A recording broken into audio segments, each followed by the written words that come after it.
BRICS में 5 नए सदस्य देशों को आधिकारिक तौर पर सदस्यता मिल गई है। इसका ऐलान वर्तमान में ब्रिक्स की अध्यक्षता संभाल रहे रूस ने किया है। रूसी राष्ट्रपति व्लादिमीर पुतिन ने बताया है कि ब्रिक्स में नए देशों की शामिल होने की घटना इसके बढ़ते प्रभाव को प्रदर्शित करता है। रूसी राष्ट्रपति व्लादिमीर पुतिन ने बताया है कि ब्रिक्स में 5 नए सदस्य आधिकारिक तौर पर शामिल हो गए। इस वक्त ब्रिक्स की अध्यक्षता रूस के पास है। इन 5 नए सदस्यों के नाम मिस्र, इथियोपिया, ईरान, सऊदी अरब और संयुक्त अरब अमीरात है।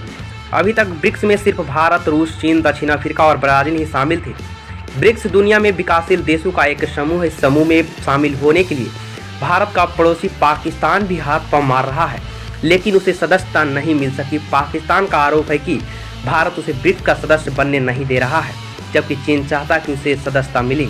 इस साल ब्रिक्स की अध्यक्षता रूस के पास से ब्रिक्स के अध्यक्ष के रूप में रूसी राष्ट्रपति व्लादिमीर पुतिन ने भी इसकी आधिकारिक रूप से पुष्टि की है।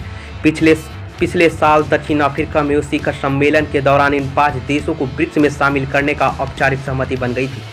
उस वक्त अर्जेंटीना ने भी ब्रिक्स में शामिल होने की रुचि दिखाई थी, लेकिन देश में चुनाव के बाद में हुए सत्ता परिवर्तन के बाद उसने दूरी बना ली। अर्जेंटीना के राष्ट्रपति जेवियर मिलेई ने ऐलान किया कि उनका देश ब्रिक्स का सदस्य नहीं बनेगा, क्योंकि वह परंपरागत रूप से अमेरिका का करीबी है। पुतिन ने नए सदस्यों को शामिल किए जाने को अंतर्राष्ट्रीय मामलों में ब्रिक्स के बढ़ते प्रभाव और भूमिका का संकेत माना। उन्होंने कहा कि ब्रिक्स ब्लॉक के सिद्धांतों को साझा करने वाले समर्थकों और देशों की संख्या लगातार बढ़ रही है।